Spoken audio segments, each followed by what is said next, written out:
반갑습니다. 4월 3일 목요일입니다. 오늘 저에게 주신 하나님의 말씀은 민수기서 9장 1절부터 14절까지의 말씀입니다.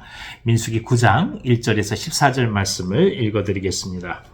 애굽 땅에서 나온 다음 해 첫째 달에 여호와께서 시내 광야에서 모세에게 말씀하여 이르시되 이스라엘 자손에게 유월절을 그 정한 기일에 지키게 하라. 그 정한 기일 곧 이달 14째 날 해질 때에 너희는 그것을 지키되 그 모든 율례와 그 모든 규례대로 지킬지니라. 모세가 이스라엘 자손에게 명령하여 유월절을 지키라 하매 그들이 첫째 달 14째 날 해질 때에 시내 광야에서 유월절을 지켰으되 이스라엘 자손이 여호와께서 모세에게 명령하신 것을 다 따라 행하였더라. 그때에 사람이 시체로 말미암아 부정하게 되어서 유월절을 지킬 수 없는 사람들이 있었는데 그들이 그날에 모세와 아론 앞에 이르러 그에게 이르되 우리가 사람이 시체로 말미암아 부정하게 되었거니와 우리를 금지하여 이스라엘 자손과 함께 정한 기일에 여호와께 헌물을 드리지 못하게 하심은 어찌함이니까. 모세가 그들에게 이르되 기다리라. 여호와께서 너희에게 대하여 어떻게 명령하시는지 내가 들으리라. 여호와께서 모세에게 말씀하여 이르시되 이스라엘 자손에게 말하여 이르라. 너희나 너희 후손 중에 시체로 말미암아 부정하게 되든지 먼 여행 중에 있다 할지라도 다 여호와 앞에 마땅히 유월절을 지키되 둘째 달 14째 날 해질 때 그것을 지켜서 어린 양의 무교병과 쓴 나물을 아울러 먹을 것이요 아침까지 그것을 조금도 남겨두지 말며 그 뼈를 하나도 꺾지 말아서 유월절 모든 율례대로 지킬 것이니라. 그러나 사람이 정결하기도 하고 여행 중에도 있지 아니하면서 유월절을 지키지 아니하는 자는 그 백성 중에서 끊어지리니 이런 사람은 그 정한 기일에 여호와께 헌물을 드리지 아니하였은즉 그의 죄를 담당할지며 만일 타국인이 너희 중에 거류하여 여호와 앞에 유월절을 지키고자 하면 유월절 율례대로 그 규례를 따라서 행할지니 거류민에게나 본토인에게나 그 율례는 동일할 것이니라. 아멘. 아멘. 하나님께서는 애굽 땅에서 나온 다음에 이제 이스라엘을 향해서 유월절의 예를 지키라고 말씀하십니다. 시내 광야에서 더 이상 앞으로 전진하지 말고 멈추어서 하나님의 규례, 이 유월절을 지키라는 말씀입니다. 우리는 유월절을 바라보면서 또 한 번 깊이 하나님의 은혜를 생각할 수밖에 없습니다. 결국 오늘 우리가 살아가는 삶의 이유가 무엇인지, 그리고 이 생명은 어디서부터 왔는지, 그리고 구원이라는 것은 과연 무엇인지, 오늘 이토록 우리가 기쁨과 소망 중에 살아갈 수 있는 이유가 무엇인지를 이 유월절을 다시금 시내 광야에서 지켜가면서 이스라엘은 하나님을 깊이 바라보게 되었던 것입니다. 그것이 결국 오늘 우리에게서도 마찬가지입니다. 매 순간마다 우리는 이월절의 의미를 생각해 가면서 또 한번 주님께서 우리를 지키신 그 의미를 바라봅니다. 어린 양이 되셔서 십자가상에서 죽으시고 그리고 그 모든 피와 물을 쏟으시면서 희생이 되셔서 우리 모두를 구원하셨던 그 놀라운 사건 속에 다시금 우리를 향한 하나님의 구원의 사랑과 계획을 바라볼 수 있다라는 뜻입니다. 문제는 이 유월절을 지키고 싶어도 지킬 수 없는 분들이 나타난다는 것입니다. 당시 이스라엘에서 이제 시체를 만진 분들, 그러니까 아마 가족 중에 장례가 있었겠지요.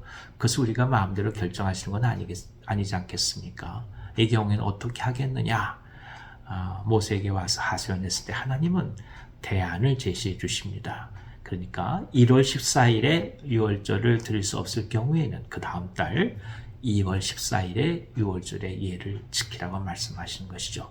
그러니까 하나님께서는 보다 더 유연하게 그리고 하나님을 깊이 기억하게 하길 원하신 것이죠. 충분한 대안을 제시해 주신 것입니다. 심지어 이것은 유대인들뿐만이 아니라 이방인들에게조차도 허락이 되었습니다. 비록 이방인이라 할지라도 유월절의 규례를 지키고 싶다 한다면 누구나 예외 없이 참여할 수 있도록 말씀해 주신 것입니다. 우리는 오늘 매 주일을 보내면서 또 한 번 유월절의 의미를 깨닫습니다. 광야를 걸어가듯이 한 주간을 살아가며 애쓰며 그렇게 나아가다가 어느 하루 그러니까 주의를 말하겠죠. 이 하루에는 우리가 멈추어 서서 우리를 구원하신 주님을 기억하면서 주님의 희생과 또 사랑을 기억하는 것 아니겠습니까? 더더군다나 우리는 6월절에서부터 한 걸음 더 나아가서 이것이 주일이 되어서 부활의 날을 기념하는 것 아니겠습니까? 인생은 살아가면서 멈출 때가 있습니다. 그리고 그 멈춤이라는 것이 우리의 의지와는 상관없이 찾아올 때, 그때 우리는 다른 무엇보다도 하나님을 다시금 깊이 바라보는 것이 필요합니다. 일상의 삶에서 주일이 있듯이 때로는 우리의 삶에서 내려놓고 잠시 물러날 때도 있을 것입니다. 그러나 그럴 때마다 우리가 또 한 번 절망하거나 실망하지 말고 하나님의 나라를 바라보면서 하나님의 계획을 신뢰하고 우리가 어떻게 이 구원과 생명을 받았는지를 또 한 번 바라볼 수 있는 시간이라는 것을 깊이 깨달으면서 붙들고 갈 수만 있다면 우리는 매 순간 넉넉히 승리하게 될 것입니다. 삶은 그렇게 길지 않습니다. 매 순간 어쩌면 우리는 더더욱 죽음을 향해 달려간다고도 말할 수 있을 것입니다. 하지만 그럼에도 불구하고 희망이 넘치는 것은 죽음이 아니라 하나님의 영원한 나라를 향한 우리의 고향으로 돌아가는 우리의 믿음이 있기 때문입니다.